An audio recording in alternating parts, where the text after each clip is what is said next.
All right, hey everybody, welcome back to the channel. This is Rob here at Smirking Gun Reviews, and we're back with John Wick Chapter 2, since we just did John Wick Chapter 1 earlier this week, leading up to Chapter 3, which comes out tomorrow, Parabellum.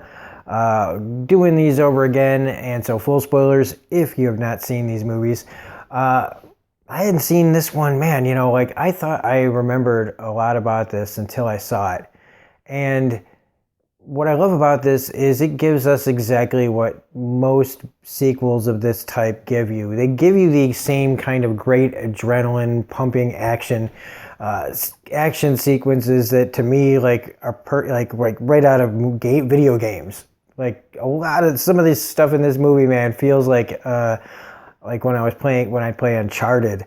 And it's not in a bad way, because I'm not gonna say it looks like a video game, meaning literally looks like a video game. It just feels like what it's like to be in the middle of an action scene in a video game. Because in some of this, except for the last part where he pretty much goes into God mode, it's kind of like how I feel when I'm playing a game like Uncharted and stuff. It's a lot of fun, and I couldn't get that image out of my head. But we get a deeper understanding of the world in this movie. It's a little bit longer, I'd say, than the first one, maybe by about 15 minutes, just so we can get a little bit more exposition.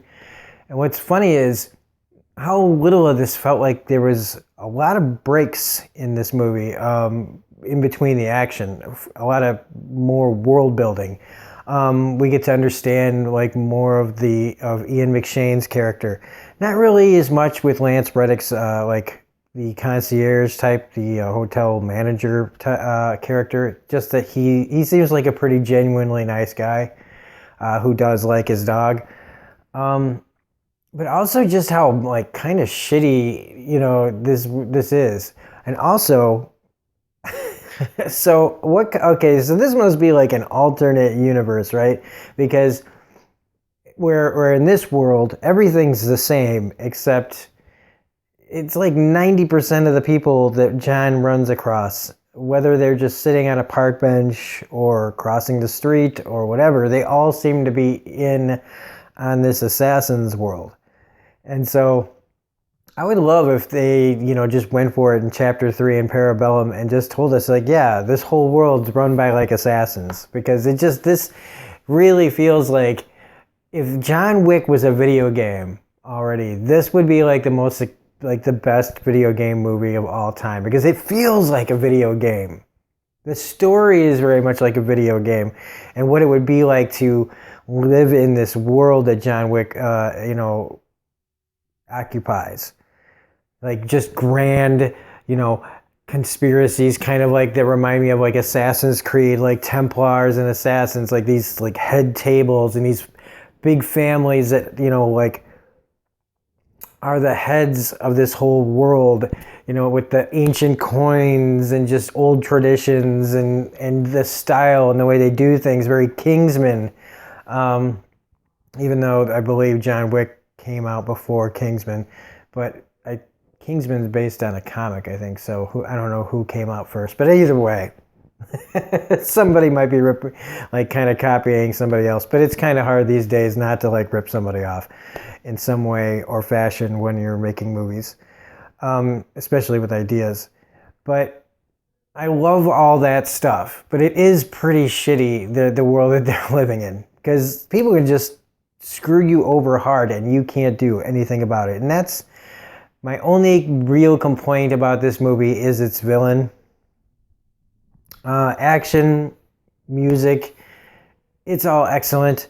But when the villain is just too cliched, sleazeball, I'm going to double cross you as soon as this is over. I mean, while he's telling him what he wants him to do, before he says no and blows up his fucking house, you just know what this kind of guy is. He is the one who doesn't get his hands dirty. He's the one who will just do, how he got this far without somebody killing him already is beyond me. But it's always the worst, the ones the Joffreys and stuff, and the Ramsay Boltons, the ones that are just so, I don't know, amoral, or yeah, like it just, you know, they're gonna betray you right away. And like even like Common and Ruby Rose's character are way more interesting than this guy.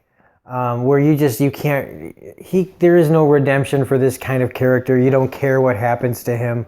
You kind of care what happens to his henchmen, and that's kind of unfortunate because, you know, if your second in commands aren't as interesting as you, when you actually feel something when they die and not you, and the fact that when you die, when this character dies, you know, it just means more trouble for our main character, and that's one of my only gripes with this, is that if they had gotten even like a more reluctant villain, or somebody just more with more relatable kind of motives, instead of just, I fucking want power, my sister has it, fuck her, I'm gonna take it from her, and then I'm gonna just clean up all my loose ends and get away with it, and I can just chill out in the hotel for the rest of my life, never getting my comeuppance.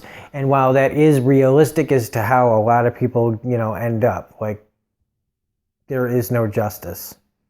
And John willing to just say screw it and take his justice no matter what the cost it will be later is, you know, kind of a nice like hurrah moment. Who doesn't, you know, want to just be able to stick it to that person who's just indignant of the rules, and just kind of lives outside the rules but expects everybody else to bend over backwards when it comes to them. And so, like, yeah, for the audience it's a great moment, but just enduring that character throughout the movie was just a pain, because he's a character that's been done to death. And while Common, I really like understood his motivations. I just kind of wish that they could have worked it out. And it does feel like there's a lot more not being said about these characters, you know, this world that they live in. Like if we were to suddenly start following Common's character around, you know what I mean? We would have learned probably way more about his relationship with the woman he was protecting and things like that, and why, you know, like why it's so important. And this, we're just kind of supposed to understand the subtext that this was more than just professional, him going after John Wick.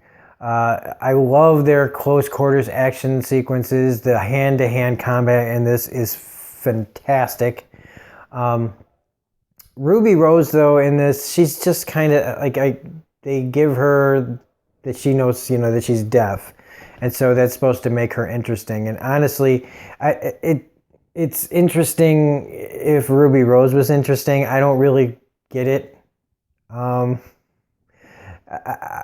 didn't understand it on Orange is the New Black. I don't understand it. She's all right. Like, she's, I guess, pretty. But I've never been blown away. I mean, that's not even important. The important thing is I've never really been blown away by her acting.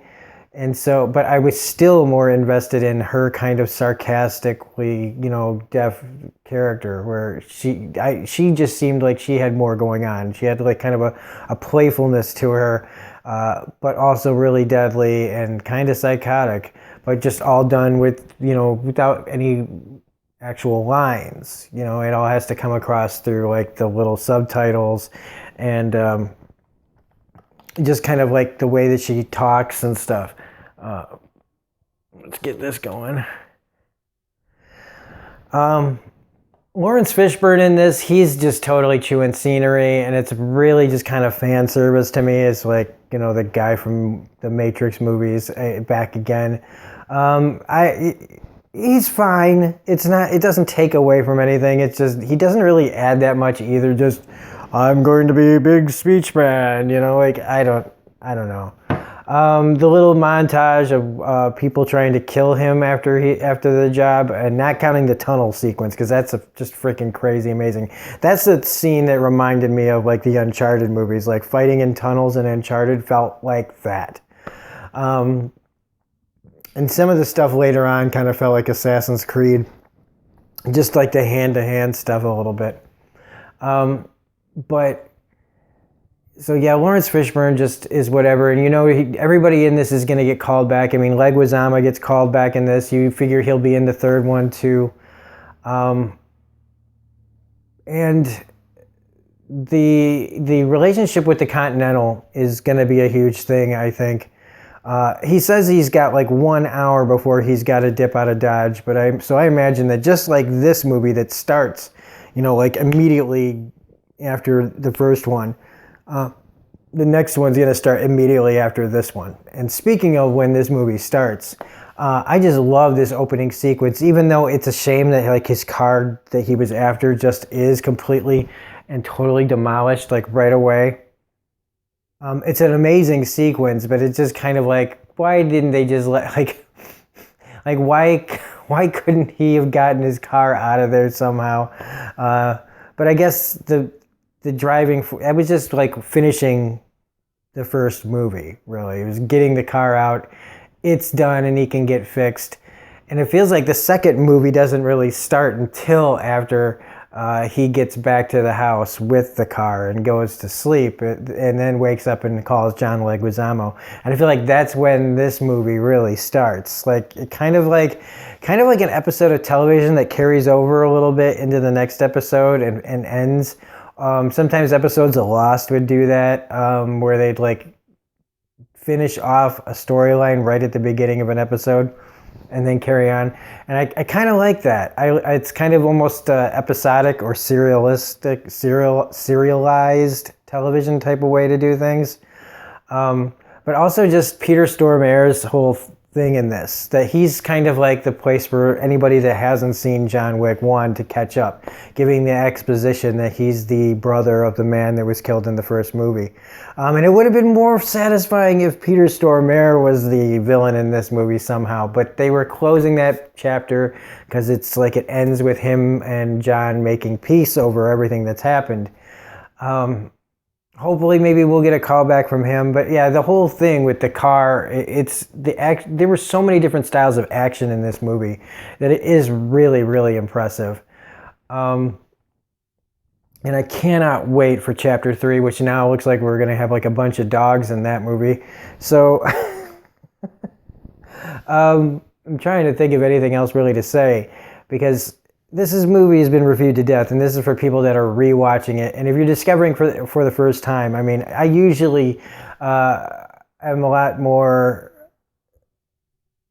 like kind of improvised ready, but this movie is pretty straightforward. I don't really have anything much new to add, just that there's a lot more story, and sometimes that's good and sometimes that's bad.